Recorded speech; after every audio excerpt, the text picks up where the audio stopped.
What's up? So, you know, I was sitting here, I was trying to think, and I was like, man, I can't think of nothing to come up with.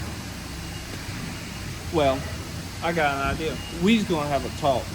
We's gonna talk about what the hell is wrong with the damn truck game now. But first, before we jump up in it, make sure you hit that subscribe button, hit that like button, leave me a comment below. So, don't forget, go ahead and pack your lip, get your big old dip in, and we're gonna go ahead and we're gonna start the video.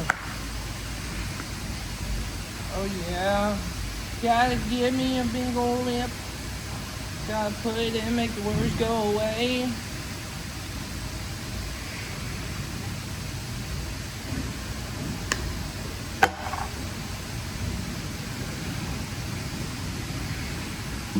So, maybe wondering, just what are we talking about today? Well, I'll tell you. The truck game. See, you know, and I can't be like, Yeah, I'm in the truck game. Yeah, I got a lifted truck, so I should be in the truck group. no, I'm not in the truck group. I don't care about a truck group. Because the problem with the truck game is, you know, back in the day when I was growing up, if you wanted to throw a pair of weld wheels up on your truck and put a 3-inch body lift and some 33s up there and you thought it looked badass, that was all that mattered. Now all the truck game is people talking, they're just like, they see a dude over here with some American Forces and they're like, I really like that. I'm going to go ask mommy and daddy for some money to get some American Forces. And not everybody's like that. That's not what I'm saying. Not everybody is mommy and daddy's money just because they got a nice truck. Some people busted their ass and they work for that truck and they still get called, Oh, well, you're mommy and daddy's money. Mommy paid for your truck. Daddy worked his butt off and you don't have to pay him nothing. when that's not the case. And the problem with the truck game isn't mommy and daddy's money. The problem is everybody wants to copy everybody's setup. Like, and everybody thinks that they have to make their truck perfect to impress their friends. If you have to make something perfect, if you have to go out and buy a brand new set of $2,000, $4,000, $5,000 wheels and tires just to impress your friends, to make them be your friends, those are not your friends. I'm just going to tell you straight out. I've had some friends here and there that have been like, oh, well, if you don't have this, you can't be my friend. Those aren't your friends. Your friends are going to like you for who you are no matter what.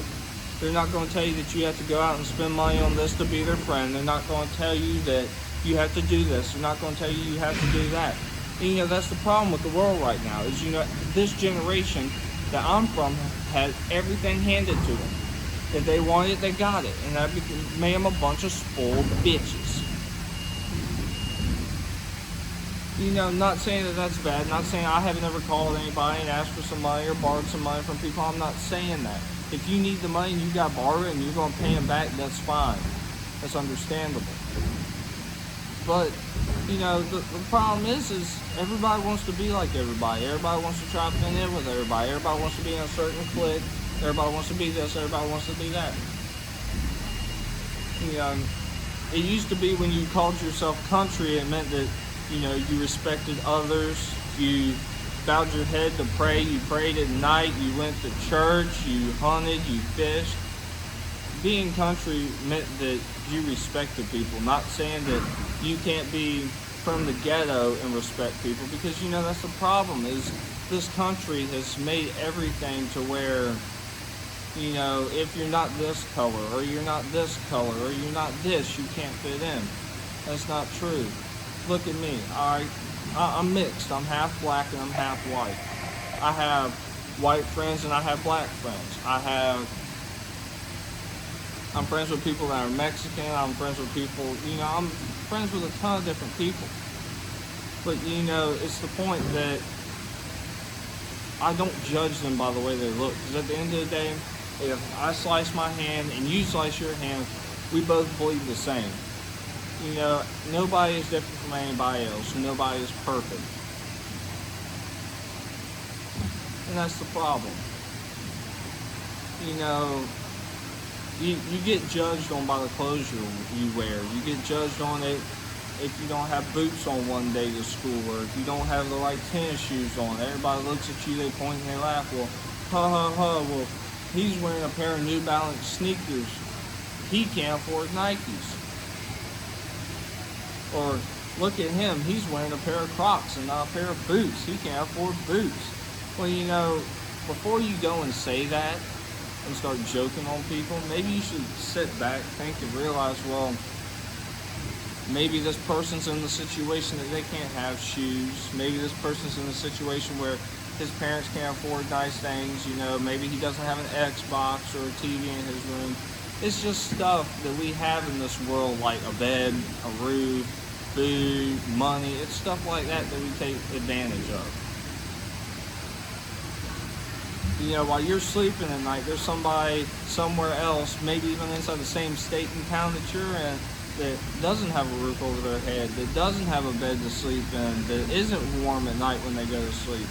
It's things that we take for granted. And you know, you can call me a hypocrite and say that, oh, well, Andy, you don't know what the hell you're talking about. You're from this generation, remember? Yes, I remember. I am from this generation, but you know, sometimes nobody wants to listen to older people. You know, nobody wants to listen to somebody that's 20 or 30 and has already lived their life and knows stuff. But you know, I haven't lived very long, but I know enough to know some stuff about some stuff. And I'm hoping that maybe, you know, maybe if somebody younger says it, maybe the younger generation will listen. Or maybe just hear at least what I got to say.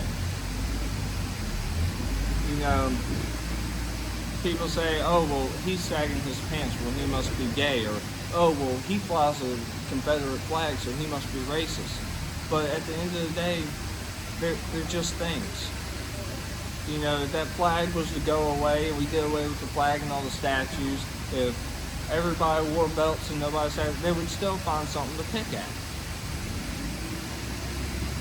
You know, I do have a Confederate flag. I do fly it. I do fly it with pride. But the one thing you won't see me doing is you won't see me going around and shoving it in people's faces like, look, I got a Confederate flag. This is cool. I'm cool now because I fly a Confederate flag, because that's not the way it is. Just because you have a flag doesn't make you cool. Just because you got a new pair of Jordans doesn't make you cool. Being yourself is what makes you cool. You know, I'm up here, I'm on YouTube, I'm talking to y'all, and you know, a lot of people think, well, if I go to YouTube, I'll be cool. Well, you know, being YouTube isn't really that cool, and you know, people honestly will make fun of you for it. I mean, I've had people look at me and they're like, you do what? You make YouTube videos? Man, that'll never go nowhere. There will always be somebody in your life, friend or family, or somebody you know at school or around the neighborhood or at work, that is going to try to make sure that they bring you down.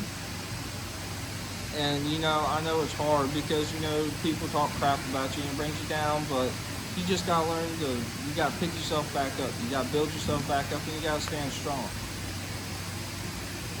And I mean, honestly, that's pretty much all I have to say. I mean, I just wanted to get up here and just talk my shit. I wanted to get up here, I wanted to be real with all of y'all. Because if I'm going to do this, I want y'all to know me. I want y'all to know who I am. I want y'all to feel connected to me. I want y'all to feel like you know everything about me. That way, you know, when y'all pop up, you know, when y'all see my video pop up, you can be like, hey, this is one of the realest people that I know. He's not going to BS you. He's not going to lie to you. He's not going to do anything. I'm going to be 100% honest with you. I'm sorry if I hurt your feelings. But I'm going to be truthful. I'm going to be honest with all y'all. You know, life is hard. Life is never going to be easy. Life is going to beat you down and beat you down and beat you down. But you got to make sure that you have the strength to get back up.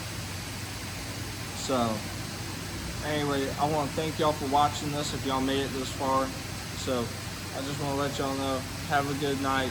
Be safe out there. And just remember that there's always somebody in your friend group that has your back. So you're never alone. Alright, y'all. See ya.